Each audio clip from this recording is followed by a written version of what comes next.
Prise 1. Pourquoi être soi-même est le pire conseil que tu peux donner à quelqu'un? Action. Have you ever heard this advice? Just be yourself.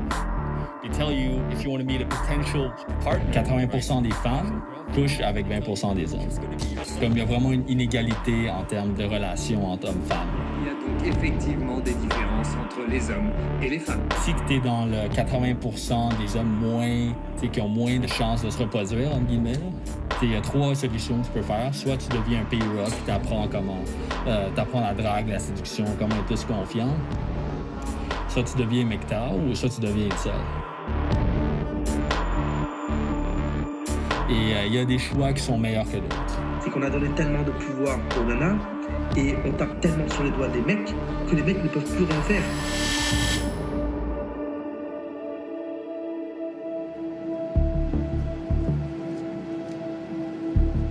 Si on ne fait rien, l'homme ne sera plus rien. Donc, et déjà, c'est un peu trop tard, l'homme n'est plus rien. Donc, on doit se battre pour récupérer notre place. Donc, je vous invite tous à venir. Misandre finalement sur les hommes, où il y a une forme de favoritisme envers les femmes, qui fait que dès que tu seras en conflit avec une femme, y compris dans la vie professionnelle, pas que dans la vie amoureuse, eh bien, les gens autour de toi risquent de prendre le parti de la femme, risquent d'avoir des a priori misandres sur toi. La manosphère. C'est des communautés en ligne où les hommes se retrouvent pour parler de leurs problèmes d'hommes, de leurs difficultés avec les femmes. Ça peut être sain, mais ça peut aussi déraper, mener à la haine des femmes et même au meurtre, comme l'attentat au camion bélier à Toronto en 2018. La manosphère, c'est une partie du web dont on parle pas assez. Foids, gynocentrisme, féminazie. La manosphère, ce sont les pick-up artists, les men's rights activists, les MGTOW et les incels. Ce sont ces 4 groupes-là qui forment la manosphère. Tout se passe en ligne, tout se passe en anglais. Tous ces groupes-là témoignent d'un réel problème de société. Il y a un mal-être quelque part chez les hommes. On a besoin de mieux comprendre ça, c'est certain. Là, parce que, tu sais, je pense que malheureusement, c'est sûrement pas le dernier. Ce qu'on a vu à Toronto, ça va sûrement se poursuivre. Là. La porte d'entrée dans la manosphère, c'est souvent avec un groupe qu'on appelle les pick-up artists que ça se passe. Et c'est avec eux que mon incursion a commencé.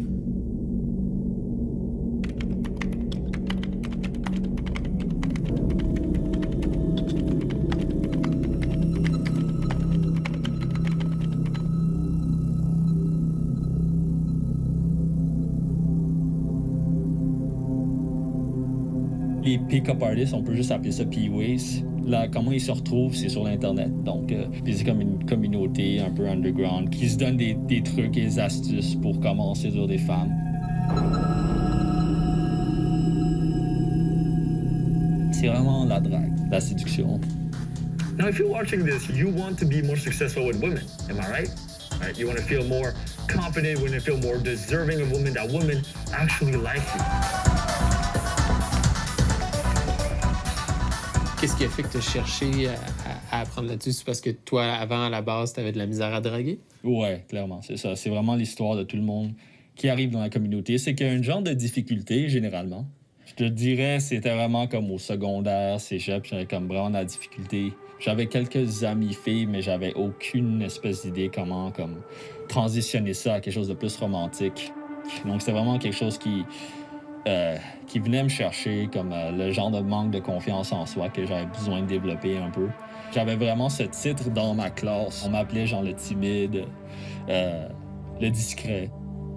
Comme je voulais vaincre ma peur, j'étais tellement paralysé comme dans ma tête que comme même juste dire bonjour à une fille, c'était qu'un succès pour moi. C'était même pas de comme coucher avec. Mais tu sais, juste en apprenant ça, ça m'a mené à apprendre comment coucher avec des femmes. Mais c'était pas vraiment mon but principal au départ. Puis je te dirais même, il y a plusieurs gars qui au début, c'est pas leur but de coucher avec le plus de femmes possible. Il y a beaucoup de ces gars-là qui ont eu de la misère dans le passé, qui se sentaient seuls, qui voulaient juste un partenaire, donc qui ont trouvé le pick-up.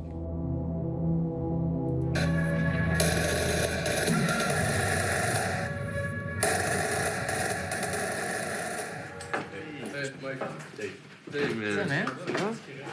I saw you. Rouge, right? Yeah, exactly. Hey, merci. C'est quoi, c'est la première fois que tu viens à un meeting, non? Ouais. Ok. C'est bien ça. J'ai beaucoup de stress un peu parler aux personnes là. Ouais. So this group is about cold approach, about talking to people you've never met before, and this is central to your personal growth, and that's how I got into game, and that's how I changed my life. Chez les pick-up artists, on parle souvent du game. C'est quoi le game exactement? Le game, en fait, c'est l'art d'attirer une femme. C'est développer toutes les caractéristiques attractives qui font qu'une femme va être attirée. Donc, il y a le inner game, on appelle ça le inner game, c'est l'aspect plus mental, l'aspect plus le travail sur soi, le travail sur l'ego, le travail sur les traumatismes qu'on a quand on est enfant, spiritualité, mindset, tout ça. Et il y a le outer game, qui est plus l'aspect technique, verbal, subcommunication, toutes les techniques, genre pour avoir un numéro, pour l'idée, être un leader. C'est simplement du marketing. Les gens qui sont bons en marketing et en vente, ils sont très bons à séduire les femmes. C'est pour ça que closer une vente, c'est un peu comme closer une femme. Vancouver, you just came in? Yeah, really cool. I'm a vampire, that's why. What do you do here? Oh, no, it's the paper cut. I'm gonna give it a kiss, you're gonna recover. Hey, look. That's it. La drague, pick-up, c'est une skill, c'est une compétence. Et donc nous, en fait, au lieu de se dire « Ah, c'est naturel d'être bon avec les filles, c'est naturel d'être attractif », nous, on s'est dit « C'est une compétence et donc on va travailler là-dessus ». So thank you for watching. Don't forget to click on the bell and subscribe and see all my videos that I'm going to post once a week now. And yeah, if you want to learn more about learning about yourself, learning about who you want to become, this is for you. So toi, tes conseils, ils s'adressent à qui exactement? C'est qui les gars qui fréquentent ta chaîne? Je dirais que c'est surtout des hommes entre 18 et 25 ans. Et c'est des gens qui ont besoin d'être socialement. Ils veulent apprendre comment aborder des femmes, ils veulent apprendre à être plus confiants. C'est vraiment le but de mon channel, c'est d'inspirer d'autres personnes avec mon art, avec mes vidéos, à comme sortir de leur bulle un petit peu et d'un peu s'exprimer. Here are some clear signs that she wants to be kissed. 1. Qualification. 2. Jumping through investment hoops. 3. Receptive to physicality. D'après ce que j'ai vu, des histoires que j'ai entendues de d'autres personnes dans la communauté qui ont vraiment changé leur vie de A à Z là, complètement, que je pense que c'est vraiment possible. Et que je pense que la seule chose qui nous empêche, c'est vraiment notre belief system, puis notre psychologie, puis on pense we're not good enough, on n'est pas assez pour la fille, on n'est pas assez bon, puis tout. It's a fine balance between knowing when to escalate, knowing where she is on the scale of arousal. How can I make the girl go home with me without her feeling slutty? How can I make it packaged in a way that doesn't making her feel like a slut? You have to figure out the way to package it in a way that's socially acceptable. To me, the goal is to go out, fuck her in an alley, and you're done. You're done with it. You go back to the club, you pull another one, and do the same thing. So I don't have to deal with her anymore. You have to realize I don't care about connection, zero. Nothing. No, it's on the first night. To me, that's what makes the game good. Y a-t-il des pick-up artists des fois qui vont trop loin? Toi, est-ce qu'il y a des lignes que tu dis, OK, ça, c'est une ligne que je franchis pas comme pick-up artist? Ben, c'est sûr, si une fille dit non, ça veut dire non. Alors, clairement, ça, c'est une ligne qui est vraiment délimitée. Sinon, par exemple, utiliser une femme pour genre X, Y, Z raison, que ça serait comme pour se sentir mieux à propos de soi-même. Puis il y a certaines personnes qui vont utiliser des femmes un peu de manière abusive ou comme, tu sais, qui vont genre les abuser émotionnellement. Ça, c'est une ligne que je veux jamais franchir de ma vie, tu sais.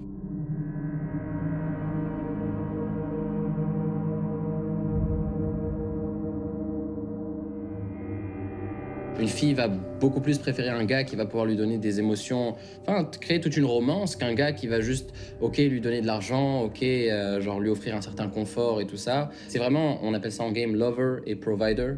Le provider, c'est le gars qui va beaucoup travailler, qui va rentrer du travail, qui va voir ses enfants et qui vraiment leur paye l'école, leur paye tout et tout ça, et qui à la fin, il est un peu boring, genre il lui donne pas les émotions qu'il faut, versus le gars qui va être plutôt lover et il va lui donner toutes les émotions qu'elle veut et tout un peu ce roller coaster d'émotions et de drama et de masculinité un peu qu'elle ne trouve pas chez son mari. C'est comme dans le Titanic. Dans le Titanic, on le voit très très bien.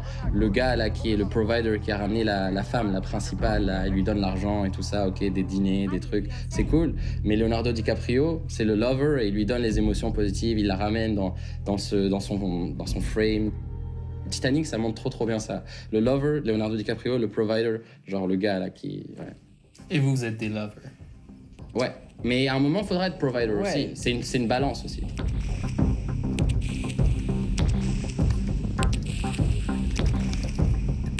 Yo, Elliot, what do you think about the MGTOW movement, or men going their own way? Seems like an interesting topic and one that's gaining a lot of popularity. What do you think, Elliot, as a married man, about men leaving women behind and going our own way? We must separate from the world of women. If you have friends that have been divorced, guess what? Chances are if they said, I'm never getting married again, boom, they're a MGTOW. They just don't know it yet. Send them this video. If women's sexual preferences are liberated and go unchecked, they destroy civilization. If women are allowed a voice in matters that pertain to the safety of a nation, then that nation will die, inevitably.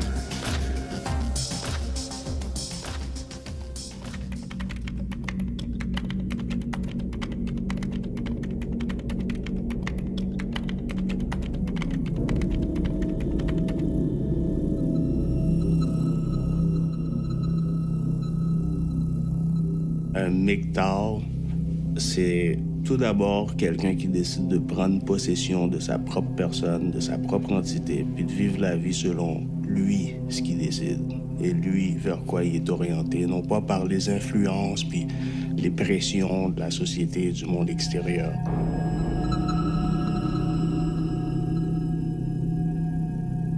Dans ma jeunesse, j'ai commencé à réaliser que le monde alentour de moi, il était pas aussi vrai qu'on essayait de me le faire croire.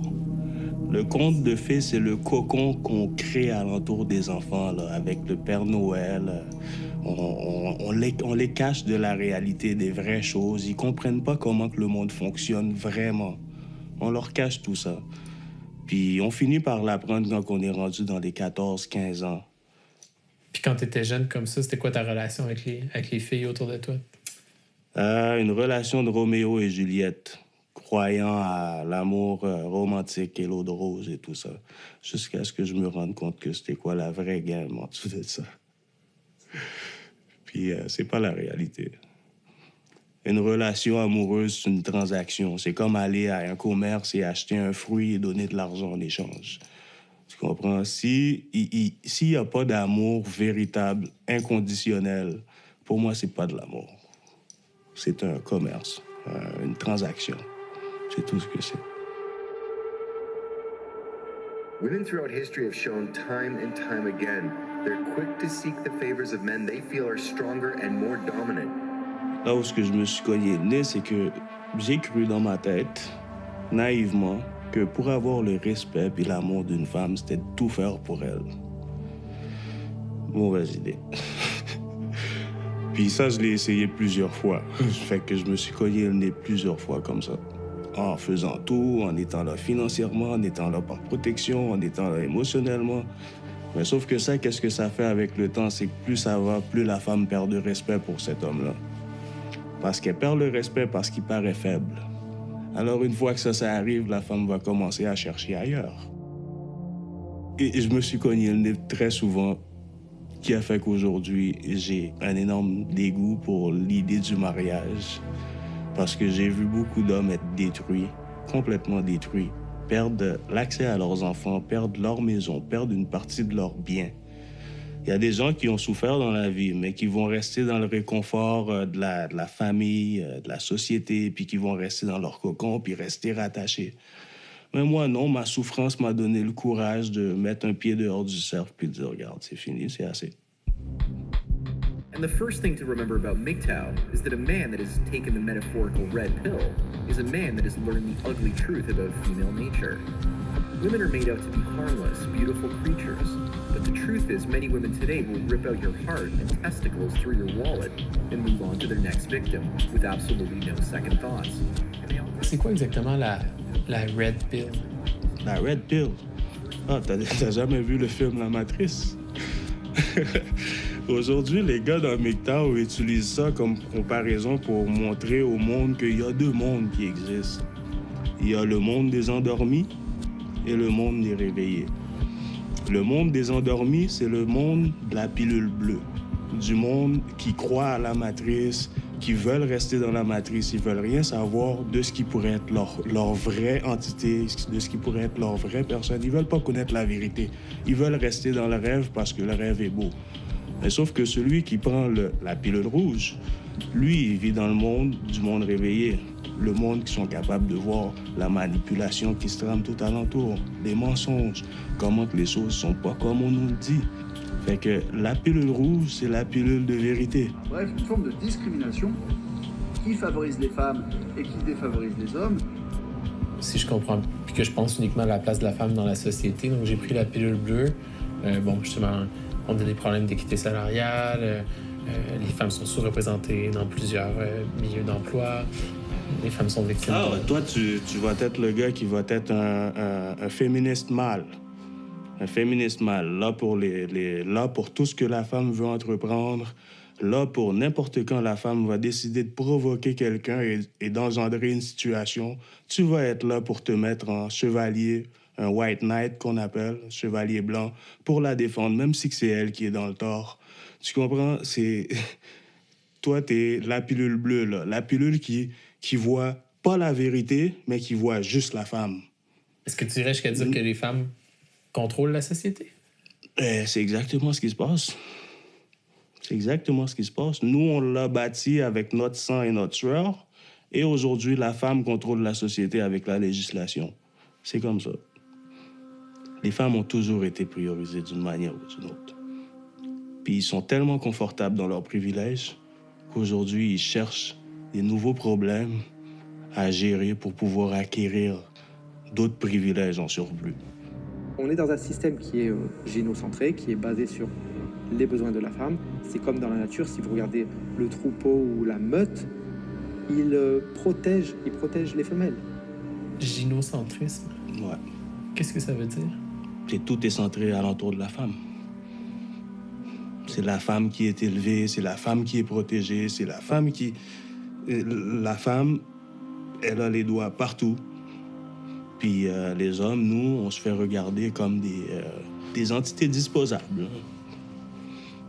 Et une fois qu'on a fini de faire le gros travail, que notre force brute est plus nécessaire, ben là, on est vu comme masculin toxique. Que on est utile à rien. Que on est que des pervers puis des cochons. Que on mériterait tout d'être castrés. Pourquoi? Parce qu'on est des hommes puis on agit comme des hommes. Mais est-ce qu'on dirait la même chose de la femme si elle faisait juste agir comme une femme? Tu comprends? On a deux natures différentes. L'homme puis la femme, c'est pas la même nature. Hein. T'sais, la femme ne peut pas s'attendre à ce que l'homme se plie pour lui plaire tout le temps, 24 heures sur 24, même les inconnus qui font pas partie de son milieu. Là. C'est d'en demander trop. I've been doing night shifts while you sleep. Then decorate the living room while you put up your feet. Mr. Prehistoric made the wheel. Then with bricks and mortar civilization was revealed. A handshake, big mistake. You can hashtag me too and claim that it's rape, sex, crimes. De plus en plus qu'il y a des gens qui vont voir MGTOW puis qui vont se reconnaître là-dedans. Ils vont prendre le titre, ou ils vont peut-être pas prendre le titre, mais ils vont vivre leur vie en conséquence. Parce que c'est la vérité de notre société actuelle, comment les choses se passent. J'aimerais ça que tu m'expliques un peu comment ça fonctionne au quotidien, un MGTOW avec une femme. Tu sais, est-ce que tu vas aller jusqu'à essayer d'éviter tes interactions avec les femmes dans la société en général? Non.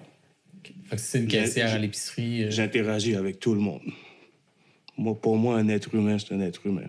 Mais pour ce qui est de relations amoureuses exclusives, n'importe quelle femme peut oublier ça avec moi.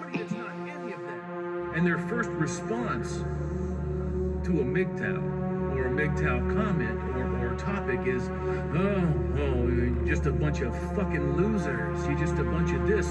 You're just a bunch of that. You're just a bunch of the other. You're just something that I fear. Just something that I don't understand. Est-ce que c'est quelque chose qui est bien vu de la part de la société, les MGTOW, ou c'est vu de façon négative?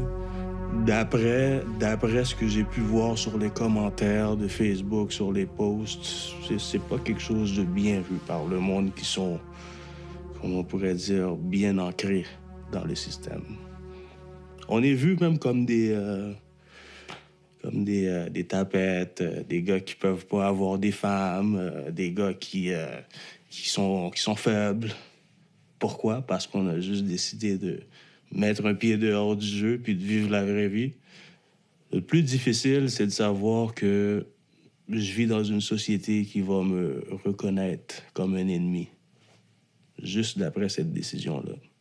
D'être moi-même puis de me posséder moi-même. Est-ce qu'il y a un risque, justement, d'être... Si t'es perçu pour un ennemi, à quoi tu t'exposes comme risque? À quoi je m'expose? Je m'expose au ridicule. Je m'expose à l'exclusion. Je m'expose au blackmail. Je m'expose peut-être à de la violence. Moi, ça me dérange pas parce que c'est ma conviction. J'ai pas à prouver quoi que ce soit à personne.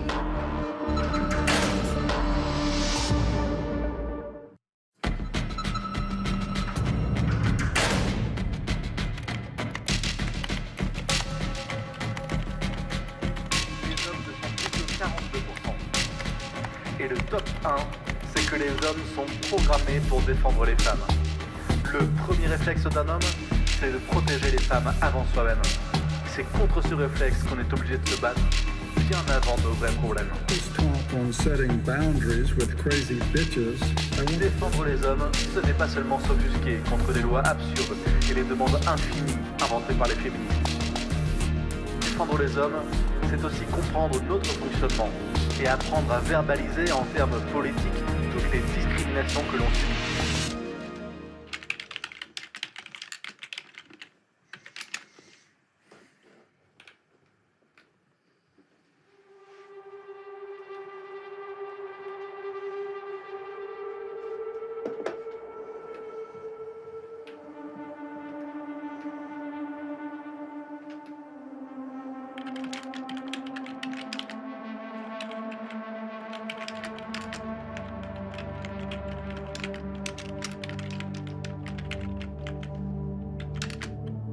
Moi, je ne me définis pas nécessairement comme masculiniste. Il y a des gens qui s'en chargent pour moi. Mais je m'inscris quand même dans une mouvance de désir de reconnaissance de la condition masculine et de problématiques qui sont spécifiques aux hommes. On nous fait passer pour des gens bardés de privilèges. Or, dans la réalité, il y a des problématiques où les hommes sont majoritaires. Je ne dis pas qu'ils sont les seuls, mais ils sont majoritaires. Le suicide, le décrochage scolaire, les accidents du travail, la toxicomanie, l'itinérance sont des problématiques où les hommes ont le haut du pavé. C'est malheureux, mais c'est comme ça. Et l'offre de services pour venir en aide aux hommes est 11 fois moindre au Québec que les services dévolus aux femmes. Donc, toi, dans le fond, tu milites pour les droits des hommes. Absolument. Oui. Être opposé à ce féminisme 2.0, ce n'est pas être misogyne ou sexiste, contrairement à ce qu'essayent de dire ces militantes. C'est en fait préférer tout simplement remettre l'individu au centre de la société, quelle que soit son appartenance sexuelle ou communautaire. Quel est l'objectif de la page antiféminisme? Je pense l'information et la sensibilisation. Et alors là, j'en profite pour le souligner, c'est un féminisme que nous dénonçons, qui est le féminisme dominant actuel, qui soit, qu'on l'appelle étatique, intersectionnel, néo-féminisme ou féminisme troisième vague. C'est ce discours-là qui pose problème en ce moment. C'est un féminisme qui a perdu ses repères, je pense. C'est un féminisme qui est à bout de souffle et qui se trouve à devoir presque inventer de toutes pièces des problématiques qui n'existent pas. Moi, je pense que la majorité des femmes ne se reconnaît plus dans le discours féministe radical. Moi, je n'y crois pas, moi. Parce que les autres formes de féminisme, les autres gains qui ont été effectués par le passé, à tes yeux, étaient justifiés? Bien sûr. Bien sûr. Ça, j'ai de la misère avec le point de vue de certains de mes collègues pour qui toute initiative du féminisme est injustifiable. C'est pas vrai. C'est pas vrai. Il y avait nécessité pour une action féministe dans les années 60. C'est indéniable. Il n'y avait pas les mêmes droits pour les femmes que pour les hommes. C'est une évidence. Mais c'est qu'entre-temps, il y a des luttes qui ont été gagnées et on ne peut pas faire éternellement comme si ces luttes étaient toujours à reconquérir. Alors, l'égalité de droit, il va falloir qu'on m'explique en quoi elle n'est pas acquise. Il va falloir qu'on me démontre quels droits les hommes ont que les femmes n'ont pas.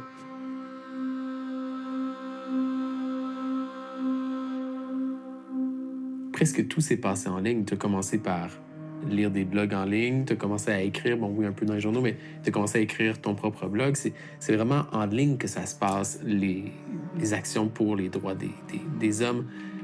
Pourquoi ça se passe en ligne, puis pas ailleurs? Parce que les médias mainstream sont très timides sur ces questions-là. On dirait qu'ils ont très peur d'indisposer les féministes. Ça fait 50 ans là, qu'on parle de conditions féminines, qu'on parle de problématiques féminines, qu'on parle d'inéquité salariale, de violence conjugale, d'agression sexuelle, de double journée de tâches. On ne parle que des femmes. Je me demande s'il peut se passer une journée sans qu'il soit question dans les médias de problématiques féminines, réelles ou supposées. Moi-même, j'ai eu un blog au Huffington Post qui a été... au bout de 2 ans, fermé sous les pressions de militantes extrémistes féministes. Et pourtant, il y a 2 ans, il y a eu une éditrice du Huffington Post américain qui a, pour souhait de nouvelle année, souhaité de tuer tous les hommes. Elle a écrit « Kill all men ». On n'a jamais fermé son blog. Alors, on voit qu'il y a un 2 poids, 2 mesures. Est-ce qu'il manque d'espace en ce moment pour que les hommes puissent s'exprimer? Tu veux dire dans notre société en général? Oh, c'est évident. C'est évident. On critique les hommes, on leur dit vous ne vous exprimez pas, vous ne vous extériorisez pas. Et quand ils le font, on leur dit mais mon Dieu, c'est donc méchant ce que vous dites. Ou bien on dit oh, pauvre petit gars, il a une grosse pépine, le petit gars. Oh. Et puis là, on tourne en dérision ce qu'ils vivent.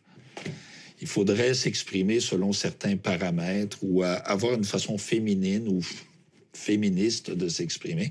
Les hommes sont les hommes, ils doivent s'exprimer comme des hommes, c'est tout. Est-ce que c'est un peu le rôle de la page antiféministe de donner un endroit pour les hommes où exprimer, véhiculer leur colère, leur frustration par rapport au féminisme? C'est une des avenues, effectivement. On peut le voir tout à fait comme ça. C'est une soupape. Il y a des gens qui trouvent des gens qui pensent comme eux. Il y a des gens aussi dont le discours serait peut-être plus radical s'ils ne trouvaient pas sur notre page des points de vue plus nuancés. C'est à cause de putes et de société qui met les hommes de côté, qu'il y en a qui sortent comme un monde qui s'énerve, qui décide de faire une espèce de justice eux-mêmes. Les hommes, ils souffrent, ils crèvent. Littéralement, c'est le cœur qui serre, qui crève et qui fait mal. Des fois, les gars nous arrivent avec une révolte parce qu'eux-mêmes vivent des situations très difficiles. Et quand ils tombent sur certains points de vue qui sont exprimés sur notre page, ils arrivent à mettre des mots MOTS sur les mots MAUX. Et ça peut les calmer. C'est sûr qu'on voit ça de façon rétrograde, les fameuses tavernes.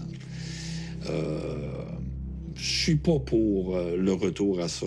Je suis pas pour le retour à ça, quand même. Je pense que les hommes et les femmes devraient vivre en société ensemble. Mais ce que je comprends avec le recul, c'est que les hommes se retrouvaient entre eux puis avaient un espace. Il faudrait... est-ce que la page antiféministe ou les autres pages tiennent lieu de taverne sur le web? Je ne le sais pas.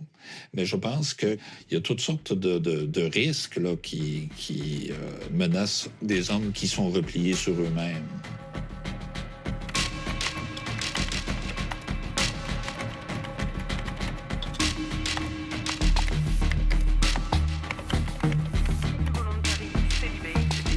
caractère involontaire en français. C'est un mouvement dont se revendique le tragique auteur de la tuerie de Toronto. C'est un mouvement masculiniste qui crie sa haine des femmes. Des masculinistes qui tiennent les femmes pour responsables de tous leurs problèmes de sexualité. Ils sont persuadés qu'ils sont victimes de la révolution sexuelle, révolution due en grande partie selon eux aux réseaux sociaux et aux sites de rencontres sur Internet. You forced me to suffer all my life, and I won't make you all suffer. En 2014, un incel était déjà passé à l'acte en Californie, près de Santa Barbara. Il avait fait 6 morts, 14 blessés.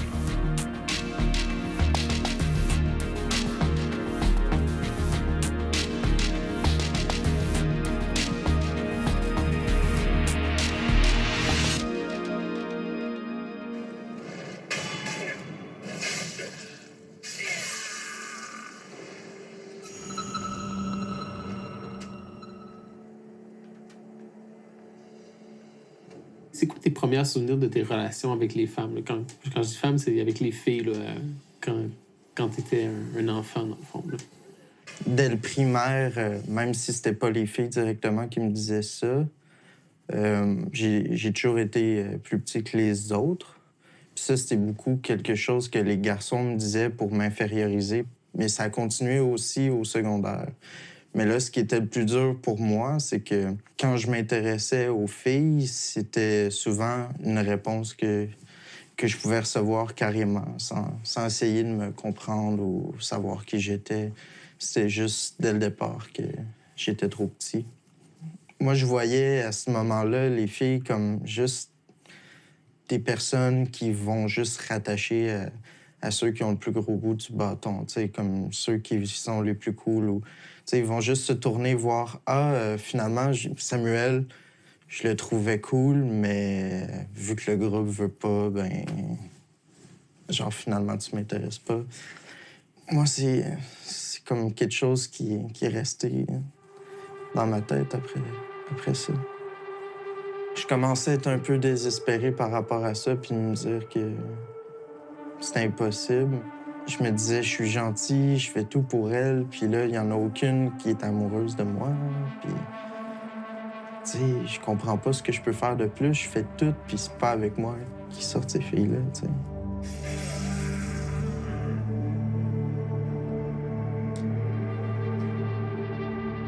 Puis c'est à quel moment que tu as commencé à travailler dans le milieu du nightlife? Ça, c'est en même temps que je suis arrivé au cégep. J'ai un ami qui m'avait référé pour un contrat pour une compagnie de whisky. Finalement, il y a du monde qui m'ont vu là, faire le party, qui m'ont référé à d'autres mondes, puis j'en ai fait plein après. Ils me costumaient souvent. Ce qui était drôle, c'est de me ridiculiser. C'est quand même, tu sais, le but, c'est d'amuser les gens avec une petite personne, t'sais. Évidemment, là, vu que j'étais dans le staff, ils voulaient que je prenne des photos avec les filles. Puis, tu sais, elle me touchait, m'embrassait des fois même, juste pour susciter des réactions des gens. Puis, évidemment, ça n'a jamais été pour moi qu'elle m'embrassait, mais c'était pour se montrer en spectacle. C'était juste plus déprimant quand j'en sortais, en fin de compte. Qu'est-ce qui te déprimait à cette époque-là? C'était quoi la source de ta tristesse? De toujours, constamment avoir l'impression que je serais jamais assez.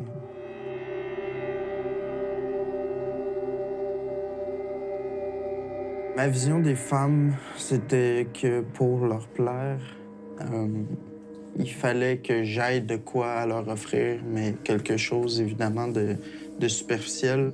Il faudrait que j'aille du cash, il faudrait que je sois confiant, puis il faudrait que j'aille du succès. Puis malheureusement, à ce moment-là, j'ai essayé d'être quelque chose que je n'étais pas pour me faire apprécier. J'ai essayé d'être le gars musclé. J'ai essayé de parler plus fort que les autres. Puis je sortais beaucoup. C'est ça. Donc, juste des trucs pour prouver aux autres que j'avais l'étoffe d'un vrai homme. T'sais. Est-ce que tu ressentais de la haine, littéralement, envers les femmes à ce moment-là? Je ressentais de la haine envers les femmes, mais quand j'étais avec elles, ça n'a jamais été comme directement à une personne. Donc, oui, je mettais les femmes toutes dans le même bateau, puis j'avais de la haine pour les femmes, le concept, ce que c'était. Un autre problème que j'avais à cette époque-là, puis aussi c'est beaucoup trop accessible en général, c'est la pornographie. Ça m'est arrivé de regarder de la porno assez violente. Pourquoi? Vu que j'étais pas capable d'exprimer cette haine-là dans la vie de tous les jours, même si je la ressentais, ben j'ai eu accès à des trucs qui m'ont permis de l'exprimer différemment puis facilement, sans remords de l'avoir fait à une personne de mon entourage. T'étais vraiment un célibataire involontaire. Mm-hmm. Ouais. Comme... Je savais pas ce que je pouvais faire de plus pour que ça marche. Il y avait rien que je pouvais ajouter à ma façon de faire, selon moi, à ce moment-là.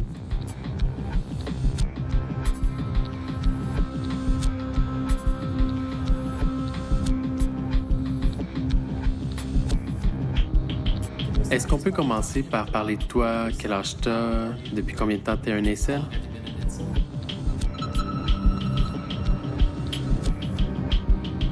I've been incel all my life. I mean, I've never had a girlfriend or anything. I'm 25 years old, an African American.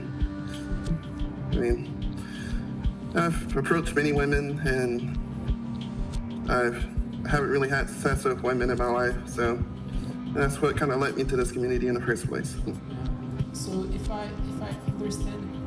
Si je comprends bien, puis je pense que c'est quelque chose qui est important pour toi, les incels, c'est pas un mouvement, là. C'est pas une communauté avec un but. Incel, c'est d'abord et avant tout un état d'être. Yes, that is correct. There's not really anything that we're trying to accomplish.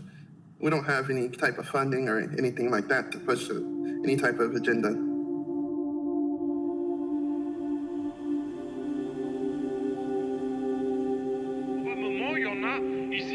Pète un câble, je prends un pistolet, bam bam bam, je vais dans la rue, je descends des gens et je tire. Ça vous choque peut-être ce que je dis, mais c'est la vérité. Je le sens ce désespoir-là sur les forums, puis ça m'attriste, mais c'est pas un cercle vicieux, là, une espèce de cercle sans fin. I don't feel that it's that like that necessarily. All I see it is as a community where all of us can vent. Just vent our feelings. Because they're not able to do this anywhere else. Pourquoi t'as choisi de porter un masque pour nous parler aujourd'hui? Well, I got to protect my identity. I mean, there's many people that would like my head on a platter. So I don't want to give them any more reasons to go after me and make me lose my job or anything like that.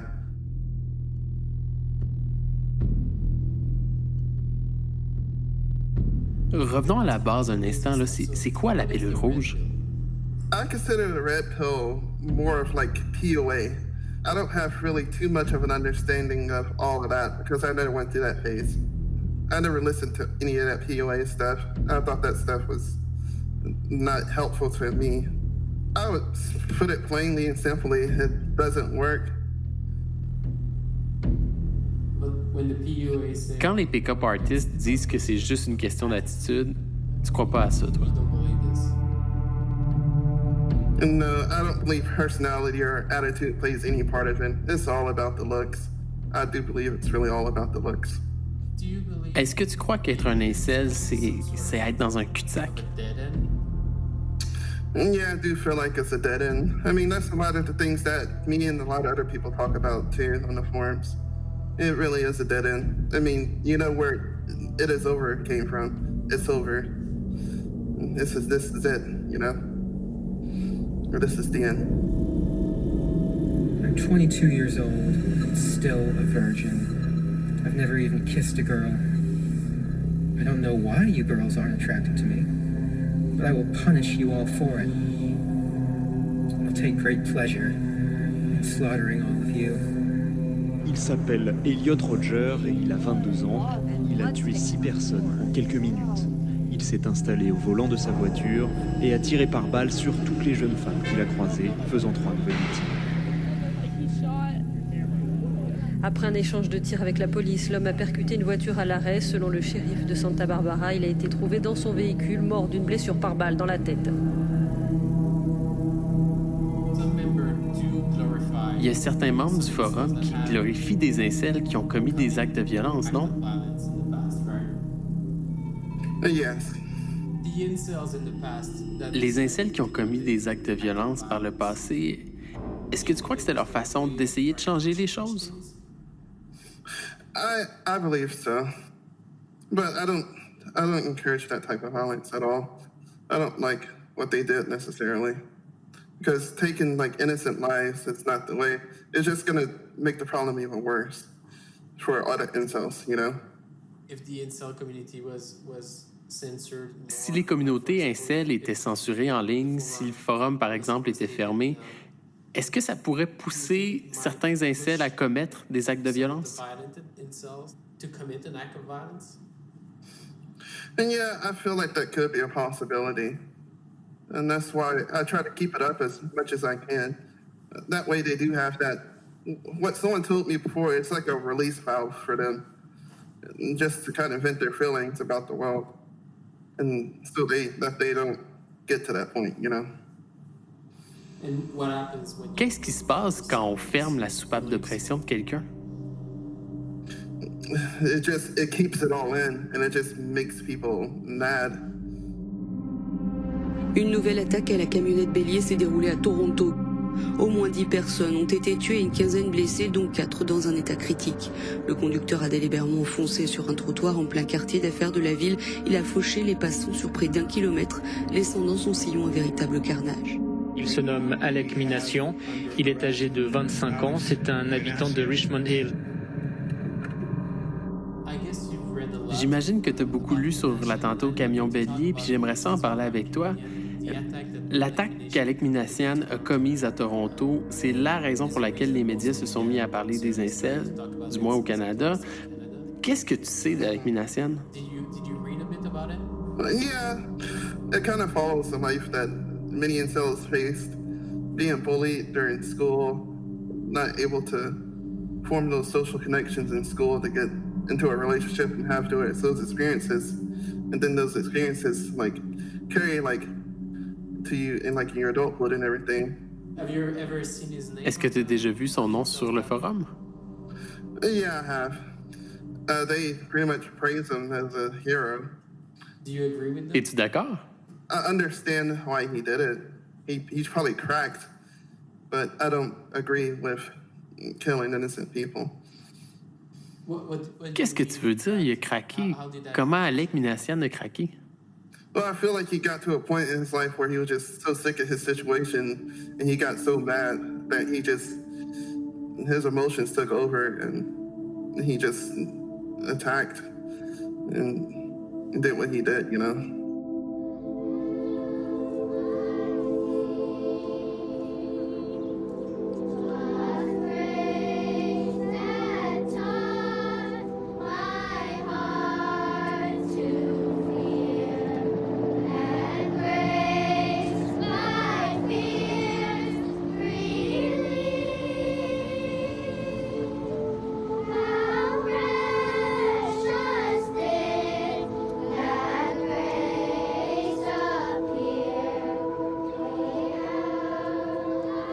Oui, l'une parmi plusieurs qu'il y aura aujourd'hui, Isabelle, Donc, on se trouve à un des endroits où il y aura cette commémoration sur le coup de 13h30 aujourd'hui, parce que ça fait maintenant 1 an, vous l'avez dit, qu'Alek Minassian, selon les policiers, a fauché plus d'une vingtaine de personnes, faisant 10 morts, une quinzaine de blessés. Il fait face, Alek Minassian, à 10 accusations de meurtre prémédité et 16 accusations de tentative de meurtre. Donc, sur le coup de 13h30, commémoration aujourd'hui. Il y aura plusieurs représentants élus de la ville de Toronto, des gens aussi. On s'attend à ce qu'il y ait des familles, des victimes qui soient ici. Ça avait commencé, cet incident-là. Here's the tree and I put the flowers this morning. It's nice with the birds singing as well. Yeah, you're right. It's calm. It's a quiet place. It's quiet, and here it says, when you plant a tree, you plant a seed of hope and peace. In memory of Dorothy Sewell, a neighbor, a friend, April 23, 2018.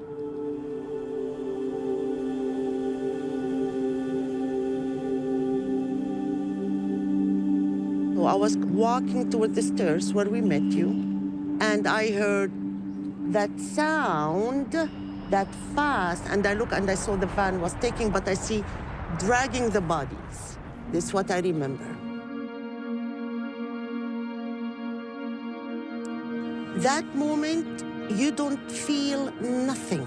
You're numb, you're working, your brain is, okay, I see blood, I see brain, I see legs, I see broken body, I see, but you say, time to work, time to save. So the first body, I know she was in a bad shape. I worked on her because her body was snapped in half. And then I came, it was Dorothy. There were people taking pictures, people calling 911.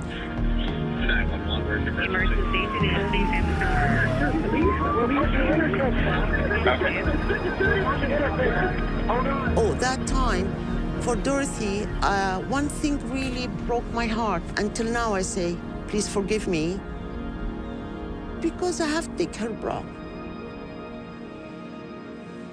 To do the hard. So anyway, so her breast was exposed, and I worked on her, but I know there was no pulse. And then the ambulance came, and they covered their bodies with the orange cover, and then they took us, the police took us over there, and we were in shock. We were like sitting, okay, blood on our hands. We don't know what happened. Like, is it nightmare? Like, we don't know. We're sitting like dead body. But then they drove me home, and then next day they have to close the building for investigation, you know. And Wednesday I went to work, and I went to work. But then it started to catch up for me.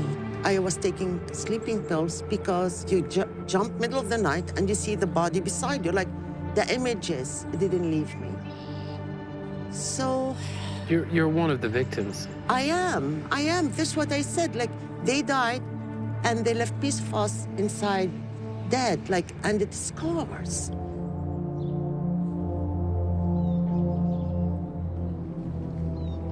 The result comes after. You carry it with you and you say, why he did that? Why he did that?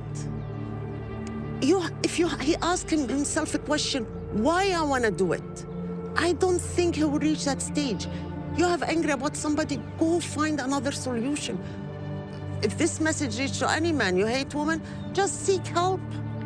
Go ask for help, find out. Have therapy, something to save yourself before you harm other people. That's, you know, like, it's very hard.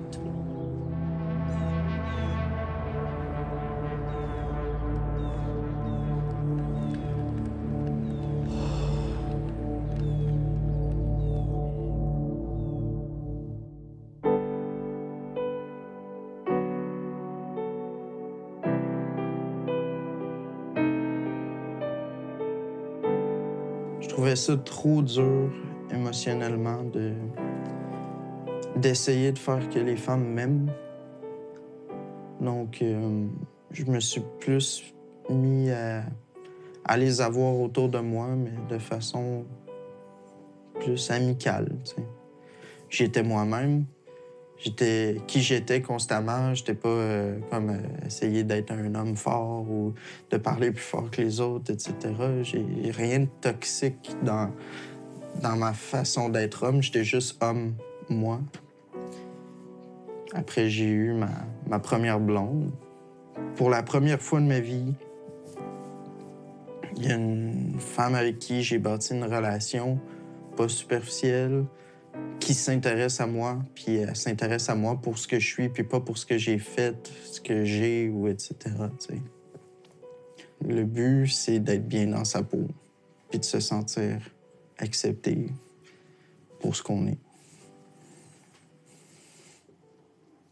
Aujourd'hui, tu es en couple? Ouais. Ouais. C'est quoi la question? Ça.